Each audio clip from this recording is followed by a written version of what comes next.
मित्रों, ये पद्म पुराण है। मित्रों, ऐसे बहुत से मनुष्य होते हैं जो अपने जीवन में कभी भी सफलता प्राप्त नहीं कर पाते। वैसे बहुत से मनुष्य देखे जाते हैं जो कोई भी कार्य करे तो उनसे वो कार्य बनता ही नहीं है। इसी तरह मित्रों आता है एक पितृ दोष। अगर आपके पितृ पसंद नहीं है तो आप कभी भी सफलता प्राप्त नहीं कर सकते। आपके घर में कभी भी बरकत नहीं होगी। मित्रों, इस शास्त्र के माध्यम से जानेंगे कि पितृ लोग को कैसे प्रसन्न रखे और यह भी जानेंगे कि अपने जीवन का उद्देश्य क्या है। द्विचित, आचार, तर्पण तथा शिष्टाचार का वर्णन। मित्रों, ये पद्म पुराण का अध्याय है। मनुष्य को अपने समस्त पापों का नाश करने के लिए विधिवत स्नान करना चाहिए। सवेरे का स्नान महान पुण्यदायक और सब पापों का नाश करने वाला जो ब्राह्मण सदा प्रातः काल स्नान करता है वह विष्णु लोक में प्रतिष्ठित होता है। प्रातः संध्या के समय 4 दंड तक जल अमृत के समान रहता है। वह पितरों को सुधा के समान तृप्तिदायी होता है। उसके बाद 2 घड़ी तक अर्थात कुल 1 प्रहर तक जल मधु के समान रहता है। वह भी पितरों की प्रशंसा बढ़ाने वाला होता है। तत्पश्चात 1.5 प्रहर तक का जल दूध के समान माना गया है। उसके बाद 4 दंड का जल दुग्ध मिश्रित सा रहता है। नारद जी ने कहा, देवेश्वर, अब मुझे यह बताइए कि जल के देवता कौन है तथा जिस प्रकार मैं तर्पण की विधि ठीक ठीक जान सकूं ऐसा उपदेश कीजिए।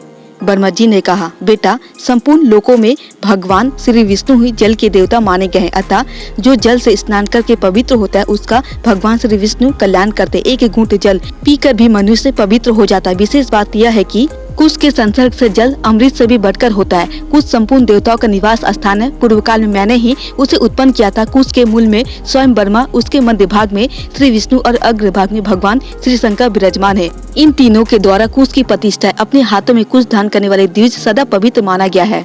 वह यदि किसी स्त्रोत या मंत्र का पाठ करे तो उसका 100 गुना महत्व बताया गया है। वही यदि तीर्थ में किया जाए तो उसका फल 1000 गुना अधिक होता है। कुश, काश, दुर्वा, जौ का पत्ता, धान का पत्ता, बलवर्ज और कमल, ये 7 प्रकार के कुश बताए गए। इनमें पूर्व कुश अधिक पवित्र माने गए। ये सभी कुश लोक में प्रतिष्ठित है। तिल के संपर्क से जल अमृत से भी अधिक स्वादिष्ट हो जाता है। जो प्रतिदिन स्नान करके तिल मिश्रित जल से पितरों का तर्पण करता है वह अपने दोनों कुलों का, पितृकुल एवं मातृकुल का उद्धार करके ब्रह्मलोक को प्राप्त होता है। वर्षा के 4 महीनों में दीपदान करने से पितरों के ऋण से छुटकारा मिलता है। जो 1 वर्ष तक प्रति अमावस्या को तिलों के द्वारा पितरों का तर्पण करता है वह विनायक पदवी को प्राप्त होता है और संपूर्ण देवता उनकी पूजा करते। जो समस्त युगादि तिथियों को तिलों द्वारा पितरों का तर्पण करता है उसे अमावस्या की अपेक्षा 100 गुना अधिक फल प्राप्त होता है। आयन आरंभ होने के दिन विष्णु युग में पूर्णिमा तथा अमावस्या को पितरों का तर्पण करके मनुष्य स्वर्गलोक में प्रतिष्ठित होता है। मंत्रवर्त संख्या तिथियों में तथा अन्य पुण्य वर्ग को अवसरों पर भी तर्पण करने से यही फल होता है। चंद्रमा और सूर्य के ग्रहण में गया आदि पुण्य तिथियों के भीतर पितरों का तर्पण करके मनुष्य वैकुंठ धाम को प्राप्त होता है। इसलिए कोई पुण्य दिवस प्राप्त होने पर कृत समुदाय का तर्पण करना चाहिए। एक रागाचित होकर पहले देवताओं का तर्पण करने के पश्चात विद्वान पुरुष पितरों का तर्पण करने का अधिकारी होता है। श्राद्ध में भोजन के समय एक ही हाथ से अन्न परोसे, किंतु तर्पण के समय दोनों हाथों से जल दे। यही सनातन विधि है। दक्षिणा विमुख होकर पवित्र भाव से तिप्ताम इस वाक्य के साथ नाम गोत्र का उच्चारण करते हुए पितरों का तर्पण करना चाहिए। जो मोह व सफेद तिलों द्वारा पित वर्ग का तर्पण करता है उसका किया हुआ तर्पण व्यर्थ होता है। यदि दाता स्वयं जल में स्थित होकर पृथ्वी पर तर्पण का जल गिराए तो उसका वह जल दान व्यर्थ हो जाता है, किसी के पास नहीं पहुंचता। इसी प्रकार जो स्थल में खड़ा होकर जल में तर्पण का जल गिराता है उसका दिया हुआ जल भी निरर्थक होता है, वो पितरों को नहीं प्राप्त होता। जो जल में नहाकर भीगे वस्त्र पहने हुए ही तर्पण करता है उसके पितर देवताओं सहित सदा तृप्त रहते हैं। विद्वान पुरुष धोबी के धोए हुए वस्त्र को अशुद्ध मानते हैं। अपने हाथ से पुनः धोने पर ही वह वस्त्र शुद्ध होता है। जो सूखे वस्त्र पहने हुए किसी पवित्र स्थान पर बैठकर पितरों का तर्पण करता है उसके पितर 10 गुनी तृप्ति लाभ करते हैं। जो अपनी तर्जनी उंगली में चांदी की अंगूठी धारण करके पितरों का तर्पण करता है उसका सब तर्पण लाख गुना अधिक फल देने वाला होता है। इसी प्रकार विद्वान पुरुष यदि अनामिका उंगली में सोने की अंगूठी पहनकर पितृ वर्ग का तर्पण करे तो वह करोड़ गुना अधिक फल देने वाला होता है। जो स्नान करने के लिए जाता है उसके पीछे प्यास से पीड़ित देवता और पितर भी वायु रूप होकर जल की आशा से जाया करते, किंतु जब वह नहाकर धोती निचोड़ने लगता तब वे निराश लौट जाते हैं। अतः पितृ तर्पण किए बिना धोती नहीं निचोड़नी चाहिए। मनुष्य के शरीर में जो 3.5 3 करोड़ रोए हैं। वे संपूर्ण तीर्थों के प्रतीक है। उनका स्पर्श करके जो जल धोती पर गिरता है वह मानो संपूर्ण तीर्थों का ही जल गिरता है। इसीलिए तर्पण के पहले धोए हुए वस्त्र को निचोड़ना नहीं चाहिए। देवता स्नान करने वाले व्यक्ति के मस्तक से गिरने वाले जल को पीते हैं। पितर मुझ दाढ़ी के जल से तृप्त होते हैं। गंधर्व नेत्रों का जल और संपूर्ण प्राणी अधोभाग का जल ग्रहण करते हैं। इस प्रकार देवता, पितर, गंधर्व तथा संपूर्ण प्राणी स्नान मात्र से संतुष्ट होते। स्नान से शरीर में पाप नहीं रह जाता। जो मनुष्य प्रतिदिन स्नान करता है वह पुरुषों में श्रेष्ठ है। वह सब पापों से मुक्त होकर स्वर्लोक में प्रतिष्ठित होता है। देवता और महर्षि तर्पण का स्नान ही अंग मानते हैं। तर्पण के बाद विद्वान पुरुष के देवताओं का पूजन करना चाहिए। ब्रह्मा जी ने कहा, वत्स मनुष्य आचार से आयु, धन तथा स्वर्ग और मोक्ष प्राप्त करता है। आचार अशुभ लक्षणों का निवारण करता है। आचारहीन पुरुष संसार में निंदित, सदा दुख का भागी, रोगी और अल्पायु होता है। अनाचारी मनुष्य को निश्चय ही नरक में निवास करना पड़ता है तथा आचार से श्रेष्ठ लोक की प्राप्ति होती है। इसलिए तुम आचार का यथा रूप में वर्णन सुनो। प्रतिदिन अपने घर को गोबर से लिपना चाहिए। उसके बाद काठ का पीढ़ा, बर्तन और पत्थर धोने चाहिए। कांसे का बर्तन राख से और तांबा खटाई से शुद्ध होता है। सोने और चांदी आदि के बर्तन जल मात्र से धोने पर शुद्ध हो जाते। लोहे का पात्र आग के द्वारा तपाने और धोने से शुद्ध होता है। अपवित्र भूमि खोदने, जलाने, लिपने तथा धोने से एवं वर्षा से शुद्ध होती है। धातु निर्मित पात्र, पनिपात तथा सब प्रकार के पत्थर से बने हुए पात्र की भस्म और मृत्तिका से शुद्धि बताई गई है।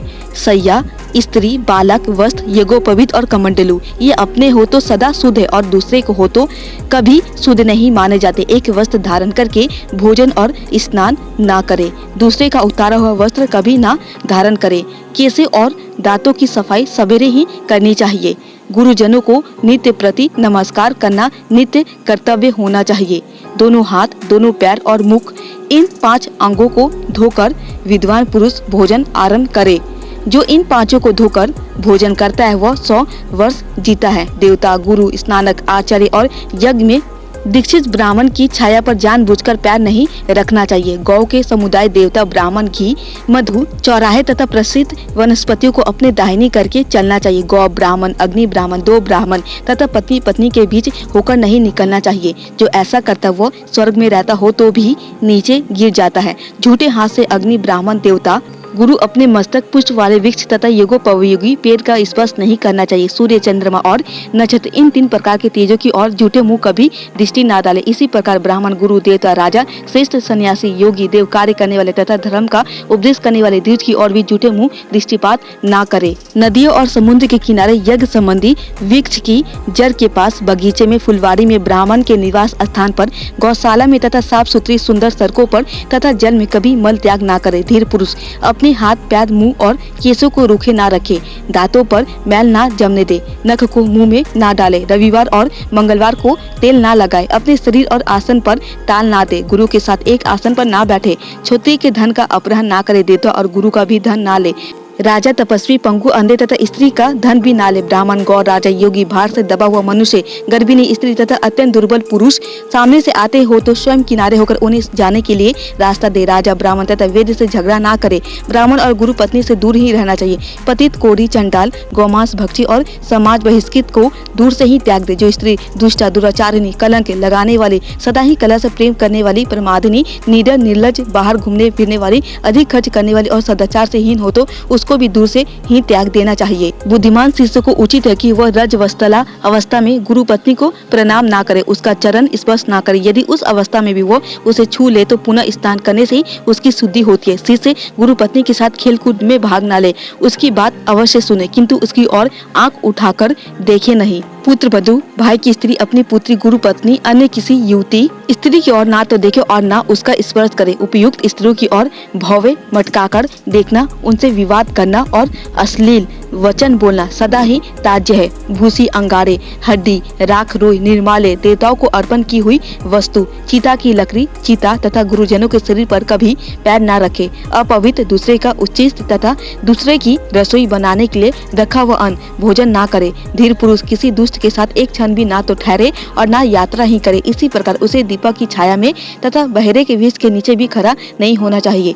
अपने से छोटे को प्रणाम ना करे, चाचा और मामा आदि के आने पर उठकर आसन दे और उनके सामने हाथ जोड़कर खड़ा रहे। जो तेल लगाए हो किंतु स्नान ना किए हो, जिसके मुंह और हाथ झूठे हो, जो भीगे वस्त्र पहने हो, रोगी हो, समुद्र में घुसा हो, उगिद्ध हो, भार ढो रहा हो, यज्ञ कार्य में लिप्त हो, स्त्रियों के साथ कीड़ा में आसक्त हो, बालक के साथ खेल कर रहा हो तथा जिसके हाथों में फूल और कुश हो, ऐसे व्यक्ति को प्रणाम ना करे। मस्तक अथवा कानों को ढककर जल में खड़ा होकर, सीखा खोलकर, पैरों को बिना धोए अथवा दक्षिणा विमुख होकर आचमन नहीं करना चाहिए।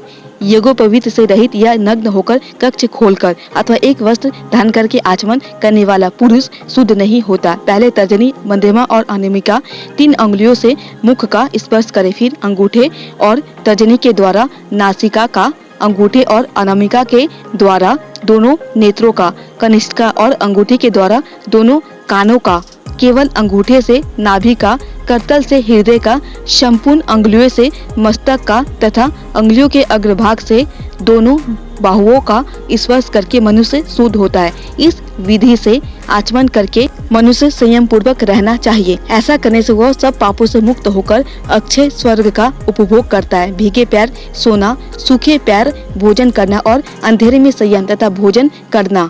निषिद्ध पश्चिम और दक्षिण की ओर मुख करके दंत धवन ना करे। उत्तर और पश्चिम दिशा की ओर सिरहाना करके कभी ना सोए, क्योंकि इस प्रकार शयन करने से आयु क्षीण होती है। पूर्व और दक्षिण दिशा की ओर सिरहाना करके सोना उत्तम है। मनुष्य के एक बार का भोजन देवताओं का भाग, दूसरी बार का भोजन मनुष्य का, तीसरी बार का भोजन प्रेतों और दैत्यों का तथा चौथी बार का भोजन राक्षसों का भाग होता है। जो स्वर्ग में निवास करके इस लोक में पुनः उत्पन्न हुए हैं, उनके हृदय में नीचे लिखे 4 गुण सदा मौजूद रहता है। उत्तम दान देना, मीठे वचन बोलना, देवता का पूजन करना तथा ब्राह्मणों को संतुष्ट रखना।